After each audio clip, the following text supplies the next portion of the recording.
News 18 India. Super power America, सबसे शक्तिशाली देश अमेरिका इस वक्त बेबस दिखाई दे रहा है। अपने सैनिकों के ऊपर हुए हमले का बदला अमेरिका अब तक नहीं ले पाया है। देखिए, जॉर्डन के अंदर अमेरिकी सैन्य बेस के ऊपर हमला किया गया और इस हमले में 3 अमेरिकी सैनिकों की मौत हो गई, शहादत हो गई। इसके अलावा 25 से ज्यादा अमेरिकी सैनिक जख्मी बताए जा रहे हैं। कुछ की हालत तो बहुत ज्यादा गंभीर है। हमला किया गया है ईरान की तरफ से, लेकिन अभी तक इसका बदला अमेरिका की तरफ से लिया नहीं गया है। और इतने शक्तिशाली देश का ऐसे खामोश रह जाना, सिर्फ बयानबाजी करके शांत हो जाना किसी को पच नहीं रहा है। देखिए, जॉर्डन के अंदर अमेरिकी सैन्य बेस के ऊपर हमला किया गया, जिसमें 3 अमेरिकी सैनिकों की शहादत हो गई, कई जख्मी हो गए और अमेरिका की तरफ से बाकायदा बयान जारी किया गया कि ईरान समर्थित जो समूह है वही इसके लिए जिम्मेदार है।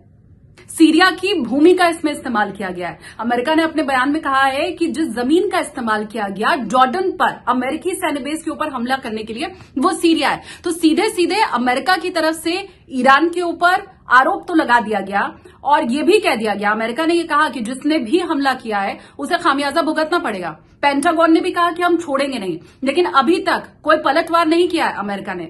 बहुत बड़ी वजह इसके पीछे है। देखिए, इतना शक्तिशाली देश अमेरिका ईरान पर हमला करने से बच क्यों रहा है, इसकी 3 प्रमुख वजह है। कोई छोटा मोटा देश होता ना तो अब तक तो अमेरिका ने निपटा दिया होता, हमला कर दिया होता, कई तरह के प्रतिबंध लगा दिए होते। ईरान के ऊपर ऐसा नहीं हुआ। 3 प्रमुख वजह। सबसे पहली वजह यह है कि ईरान एक न्यूक्लियर देश है। किसी भी देश के साथ जंग लड़ने के लिए जितने जरूरी रसद की जरूरत होती है वो सब ईरान खुद बना सकता है। न्यूक्लियर पावर वो खुद है। तो हमला अमेरिका की तरफ से अगर होगा तो ईरान भी शांत नहीं बैठने वाला है, चुप नहीं वो बैठने वाला है, पूरी तरह से हमला करने में वो भी सक्षम है। इसके अलावा अगर ईरान पर हमला करना है तो भाई किसी देश की जमीन तो चाहिए ही होगी, उसके भूभाग का इस्तेमाल तो करना ही होगा। अभी जो परिस्थितियां विश्व में बनी हुई हैं, इजराइल हमास युद्ध तो एक तरफ चल ही रहा है, उसी में अमेरिका को बड़ा झटका लगा है। तो ऐसी परिस्थिति में आसपास का कोई भी मुल्क अपनी जमीन देने के लिए अमेरिका को तैयार नहीं होगा, क्योंकि उसे पता रहेगा कि भविष्य में हम फंस सकते हैं। तो ये सबसे पहली वजह है, एक तो न्यूक्लियर पावर होना ईरान का, और वहीं दूसरी तरफ कोई भी देश अपनी जमीन का इस्तेमाल इस युद्ध के लिए नहीं करने देगा। अब दूसरी बड़ी वजह, पूरे विश्व के अंदर गैस की और तेल की कीमतों में उछाल आ सकता है। और अगर ऐसा हुआ, ईरान बहुत बड़ा सप्लायर है, अगर ऐसा हुआ तो फिर उस स्थिति में पूरे यूरोप की जो अर्थव्यवस्था है वो चौपट हो सकती है, महंगाई बढ़ सकती है। और ये तो हम सभी जानते हैं कि अब तो अर्थव्यवस्था वैश्विक हो गई है।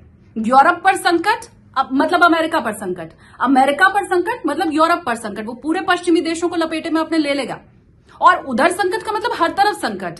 अब पूरा ग्लोबलाइज हो गया है ना ये चीजें।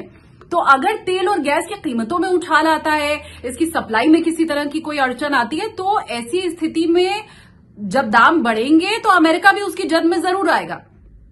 तो ये भी एक बहुत बड़ी वजह है। और तीसरी बड़ी वजह है, अगर हम बात करें साइबर स्पेस की, ईरान को उसमें भी महारत हासिल है। सन 2011 में अमेरिका के 40 से ज्यादा बैंक के ऊपर एक साथ हमला किया गया था ईरान की तरफ से। और ये वो समय था जब पूरा हैक कर लिया गया था सिस्टम ईरान के द्वारा, और बहुत समय तक अमेरिका के इन बैंकों को अपने कस्टमर को सर्विस देने में दिक्कत आई थी।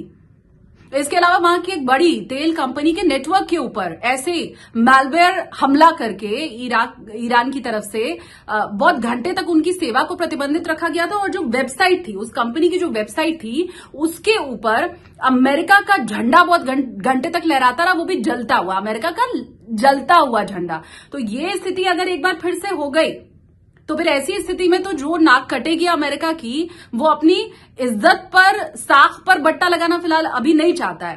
तो ये तमाम वो बड़ी वजह है कि चेता तो दिया गया अमेरिका की तरफ से, अमेरिका ने इशारों में बता तो दिया कि हम जानते हैं भाई तुम ही इसके लिए जिम्मेदार हो और खामियाजा भी भुगतना पड़ेगा, लेकिन तुरंत वो एक्शन नहीं कर पाया।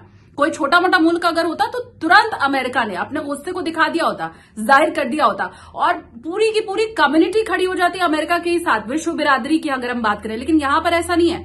इराक समर्थित तमाम मुल्क हैं, यमन का नाम भी उसी में शामिल है, वो पूरा उनके खेमे को जोड़ सकते हैं। और वो सारे मुल्क मिलकर कैसी भी परिस्थिति में ईरान के साथ खड़े यहां पर दिखाई देंगे। तो ये तमाम जो वजह हैं वो विश्व शक्ति अमेरिका को भी अभी खामोश रहने, शांत रहने पर मजबूर कर रही हैं। हालांकि ये मौजूदा स्थिति आने वाले वक्त में क्या दिखाई देता है, क्या अमेरिका भड़क जाता है या भविष्य में ही सही बदला इस हमले का वो जरूर लेता है, ये भविष्य के गर्त में। लेकिन अभी तो ये हमला करके अमेरिकी सैनिकों की शहादत होने के बाद भी किसी तरह का कोई नुकसान ईरान पर अभी नहीं दिखाई दे रहा।